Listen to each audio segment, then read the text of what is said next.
What's going on, everybody? We are back with another episode of Top Shot Shot Clock. Today we have Des from KRHFT Trading joining us. Des, how's it going, man?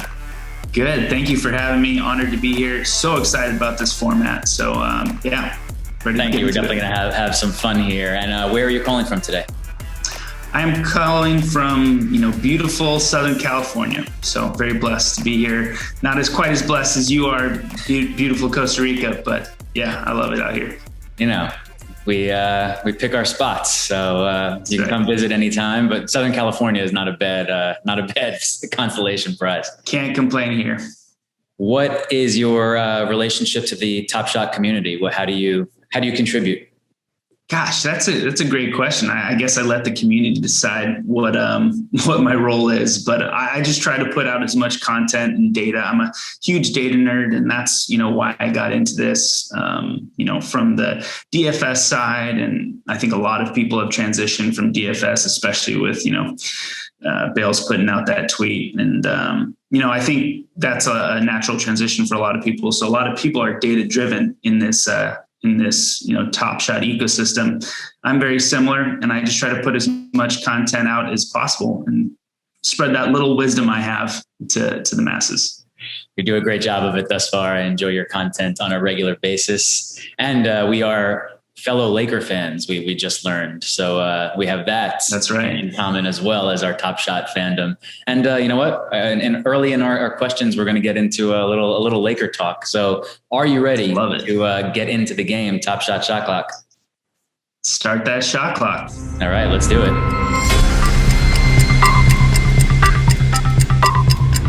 Okay, 24 seconds on the clock. Question 1: who's the best Laker of all time? Kobe Bryant. I thought you might say that. If there were a Kobe moment minted tomorrow, his first ever on the site, and it was a 1-of-1 in an auction, what would the price be that it sold for? Oh, 1-of-1. So platinum ice 1-of-1, Kobe Bryant. Doesn't matter the moment. Doesn't matter. For say it's the 81st point. Let's say. I'm saying it's going for $750,000. All right. Doesn't get to seven figures. I think we see seven digits there. If it was a month ago, maybe. All right. Fair enough. Realistic approaches have taken over, and I think $750,000 is still a hell of a figure to fetch. Not bad. It's not bad. If you could work for anyone in the world, who would it be, and what would the job be? Oh man, great question. If I could work for anyone in the world, I interviewed at Google a long time ago, and I was pretty bummed when I didn't get it. And I think with their resources, I think you could just do whatever you could venture into any single industry that you want, because that's kind of Google's vision. But man, I'm an entrepreneur at heart. I'd have to work for myself. And I know that's not a good answer, but I'd have to work for myself. And I'd be doing something in the digital kind of collectible space right now. I think I have a huge passion for it. I'm seeing how big a part of the future it'll be. So I'm gonna throw a curveball at you. I'm gonna say, as the son of two architects, I'd own a digital architecture firm building universes and platforms in these digital spaces. Wow. Talk about an answer. I think there might have been a violation on the shot clock there, but I would say it's Google's loss. And, you ended up in a great spot anyway. Right.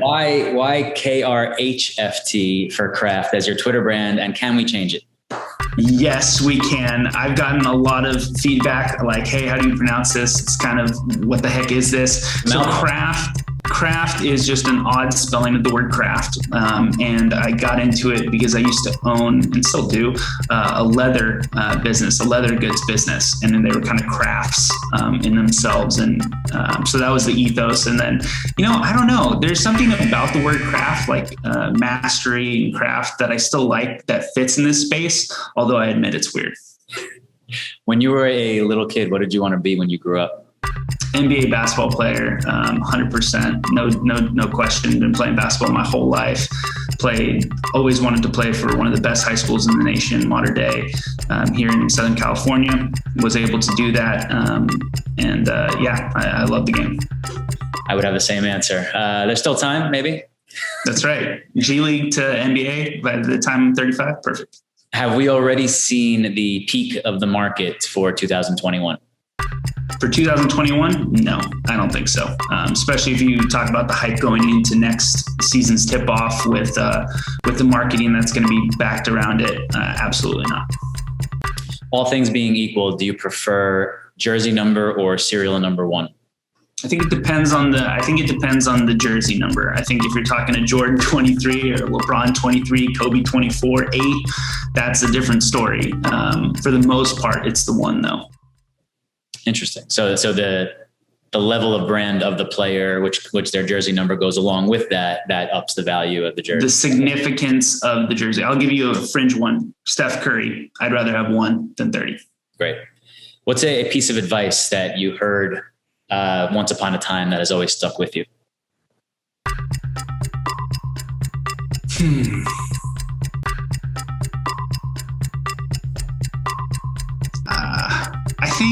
I think it's the JFK quote of, basically, why do we do things? We do them because they're difficult, because they're hard. I think the difference between successful people is instead of challenging themselves amongst their peers, they're challenging themselves to further beat themselves. And I think that's a principle I try to live by. But it's a hard one to do. What is your favorite NFT project outside of Top Shot? I mean, it's pretty obvious. If you look at my Twitter channel right now, it's got to be Zed Run. I think I preach utility all the time, and I can't wait until Top Shot gets into a little bit more of its utility with the moments. But right now, Zed, I think it's doing the best job. Zed Run is doing the best job at proving utility with these NFTs. If you had to give up one forever, Top Shot or Zed? Long term, I could give up Zed. Because I think you can create now it's going to be hard, but you can create another racing platform. You can create an F1 racing platform. It's still going to have the same mechanics, but no one's going to have the license of Top Shot. Nice. What's your favorite movie of all time? God, such a hard question. Let's go comedy. Oh, okay. I had a good answer for drama, so I'm going to give you drama anyways. Okay, but I do like The Departed. I think the back and forth, you can't get better than Scorsese a lot of the time. And I think great actors, great twists. I have always liked The Departed. What is something that you're great at? Being passionate. When I get into something, I get 150% in. My wife will tell you that because of how many hobbies are around our house and equipment. But when I'm in. I'm very passionate. So that's what I'm good at. You seem very present right now, so I can attest. I'm excited. This is almost giving me the feels of being back on the court with it was always 35 in high school, but 35-second shot clock. I'm ready to go. How does NBA Top Shot fail? How do they fail? By not listening to their customers, straight up. You got to take in feedback. You got to address it critically. You have to, at the end of the day, make your own decisions of what's best for your platform. But if you're not taking an input in anything in life, you're not going to be successful. Nice. If you could have any music group, dead or alive, play at your next birthday party, who are you hiring? Music artist, doesn't have to be a group necessarily. Sure. God, I'm going to take the whole 24 seconds just thinking about this. A lot of options. I know. I think it would be an awesome reunion to get Outkast together, Andre 3000 and Big Boy. I know it's a weird one, and that just came to my mind, but that's kind of my era, and I think that would be freaking awesome. Listen, I am a hardcore 90s hip hop guy. Not so much Southern rap, but I will gladly accept a reunion of Big Boy and 3000. Speaking of Atlanta, Georgia Tech is part of your history. If you had Absolutely. to remove one from the history of Georgia Tech hoops, Marbury or Kenny A, who is it? I'd remove Kenny A. Marbury. I think Marbury goes underrated, like in general, of how much he's meant to the sport and how great his performance or, his handles were, obviously. Yeah, I'm removing Kenny A. No disrespect, but Stephen Marbury is important. Quick follow-up, not one of your 24, but how old are you? I'm 30. You are? Okay. So that's Kenny A was around at the peak of my college basketball fandom because I'm, a little bit older than you. So maybe that's a difference. No disrespect to Marbury. He was incredible. He's from Brooklyn and I just moved from Brooklyn. So like I'm all in on Marbury, but Kenny A, when he came out, was special. And that team with Dennis Scott and Brian Oliver was, they were something. What is a Top Shot regret that you have? Something you looking back you could have or should have done differently? I mean, it's not that bad in light of, some of the horror stories that people have, but selling my 251 Luka for like $1,000 was probably not the smartest move. And then I'll just obviously not buying enough early on, but which Luka moment was that? Cool Cats reward Luka. What is a book that you think everyone should read?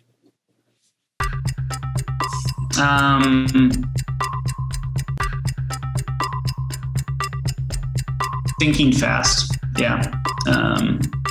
I think it's a great book in life to apply to business, to apply to really any industry. I also am a marketing person, so made to stick.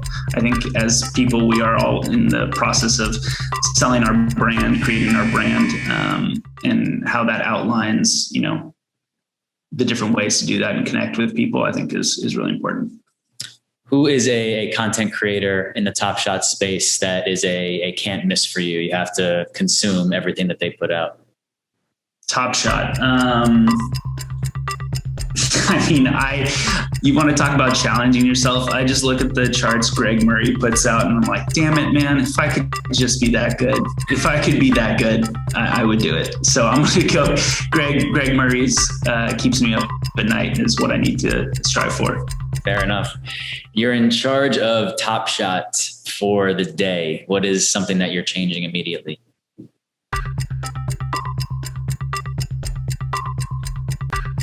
What am I changing immediately?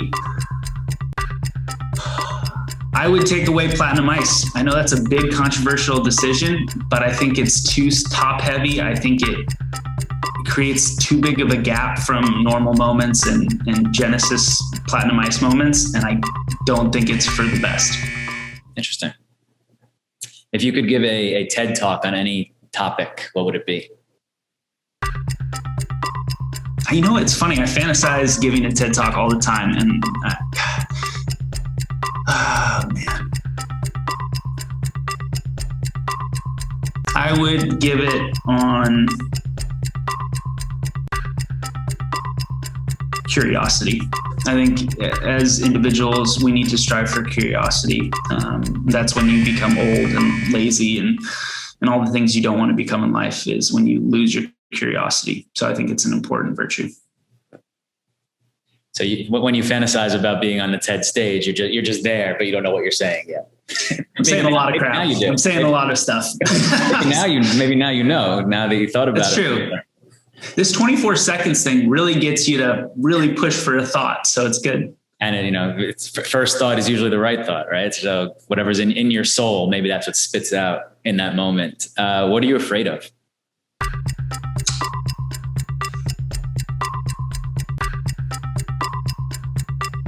Balance, lack of balance. I think life is all about balance. Even right now, how busy I am with all this NFT stuff, my biggest thing that keeps me up at night is am I paying too much attention? Am I paying not enough attention to other things that matter?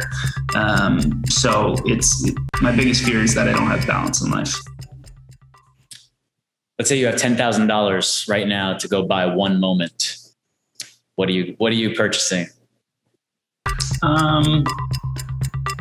God, 10,000 won't get you a lot these days. All right. Well, I'm priced out of any significant LeBrons. I'd probably go some first moments. I'd spread it around. I think. Is it one moment, or can I buy a few things? Question was one, but listen, we're easy here. One moment. I'm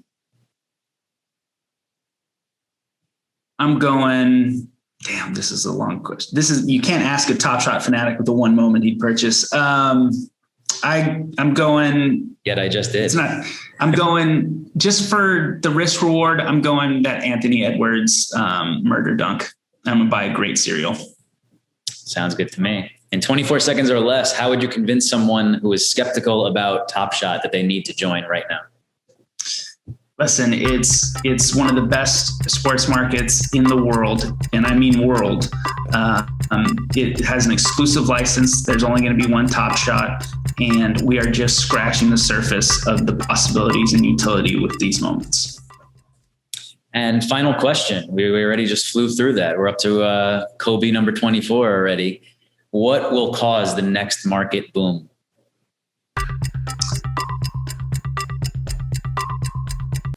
Utility. I was going to wait for next season's tip off and marketing and all that stuff. And I think that will cause a boom. I think playoffs you'll see a little spike, but not a huge boom like the 15K LE boom. But I think as soon as they introduce a little bit of utility, even hard court at its very surface level, I think is going to drum up some interest. So yeah, that's what I'm going with, adding utility. All right. I am looking forward to that day whenever it comes. Thanks for being here. Thanks for playing. How do you feel? Oh man, I could do this probably for another 2 hours. I love this style of interview. So I appreciate it. Appreciate you having me. And that was fun. Where can people find you and your work? You just got to use that really horrible name I have, the craft. So KRHFT, which I do make it simple for you. It's only 5 letters to remember. KRHFT on Twitter. At KRHFT on Twitter, as you see above Dez's head right over there. And I did purchase the URL or the domain name to craft.com. I don't have anything on it yet, but it's coming. It's coming. What can we expect on that site? Is that going to be lean Z, NFTs, a combination of Top Shot and all the above? Combination of Top Shot and Zed and some other passion projects and bringing in content from other creators. I'm not trying to be the next Top Shot today. I just think people are pretty upset that all my stuff only lives on Twitter and nowhere else to see in its entirety. So it's basically a repository for all my content. Yeah, I think a lot of content creators are in that spot where Twitter is where the conversation is happening. Yet there's only so much you can actually give there without driving people crazy. So I'm glad you're taking it off of Twitter a little bit and finding a home for it. That'll be good for everyone in the community. Thanks again for being here, Des. I appreciate it. Thank you so much. Good luck with everything. I know you're going to do great things with Top Shot today. So thanks, man. I appreciate it.